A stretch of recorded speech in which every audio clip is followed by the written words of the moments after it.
Zdravíme fanúšikov Slovak Barbell, ja som Martin. Čaute, tu je aj Ero.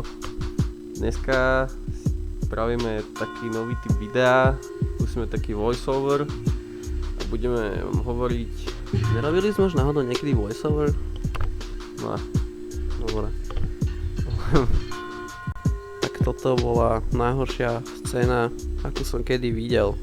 Videl si tú scénu zozadu? Nepripomínalo ti to niečo?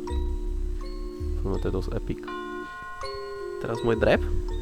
No môj drep je dosť epic, to je pravda. Ocena Ritz. Čo? Ale prečo? No tak som sa trošku spotil, no. No toto je taká zrýchlená scéna. A už sme pri pointe. Všetci teraz zoberte si popcorn. To je pointa. No pointa je, že mám epický drep. Akože teraz trošku faktov. Kvôli nášmu tréningového programu, ktorý sme vymysleli, sa zdvihol môj drep asi zo 190 na jedno opakovanie a tu vidíte 200 na 5 a potom ďalší týždeň 205 na 5. Čo si o tom myslíš? No ja s tým tiež súhlasím, mne sa tiež dosť zvýšili akože osobáky, keďže ja som žiadne nemal.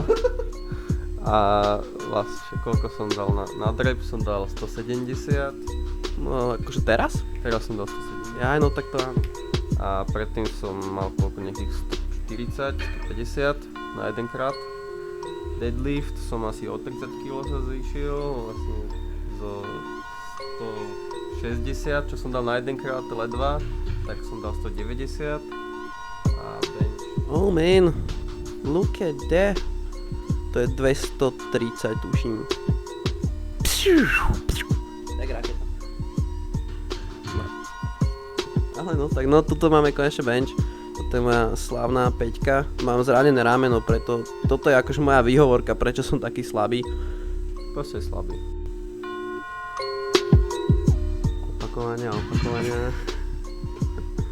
Tak mi ukáže Erik svoje krásne brucho. Zavrieť oči. Zavrite oči. Stále sa nepozerajte. Nádhera, akože... Tak vyrysované brucho som ešte nikdy nevidel. Myslím, že môžeš ísť nejaký mozolárny klasík.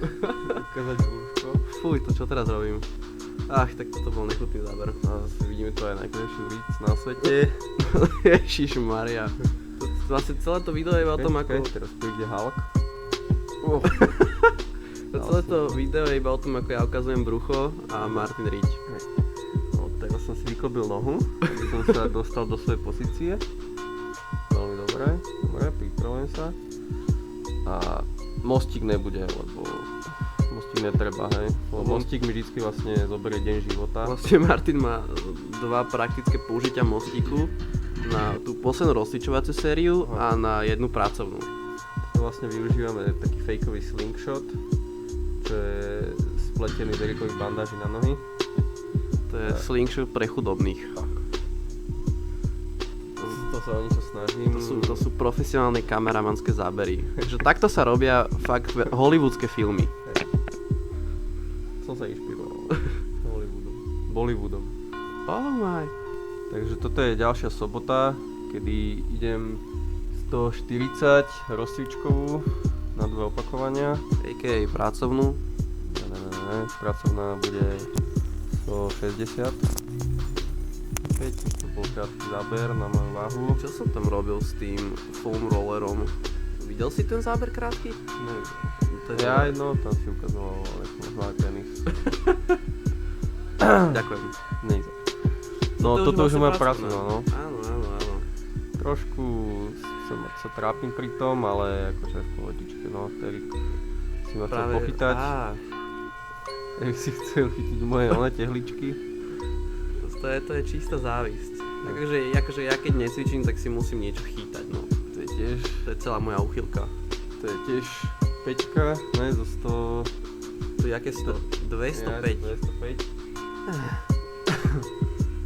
Akože v pohodičke. Akože tak trošku poddrepíky, polodrepy, že hĺbka je... Tak ale bez pomoci. Tam. Veď ty si išiel bez pomoci. Ja som tam mal len ruky, kebyže náhodou. A ešte keď som si chcel pochytať, vieš, to je No a teraz tehličky. dnes vlastne sú osobák 170 na jednotku. No, Dal by si aj viac. Hlboké to vlastne bolo, ale to nevadí.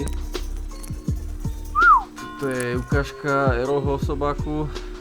Není ešte osobák. Je. Není.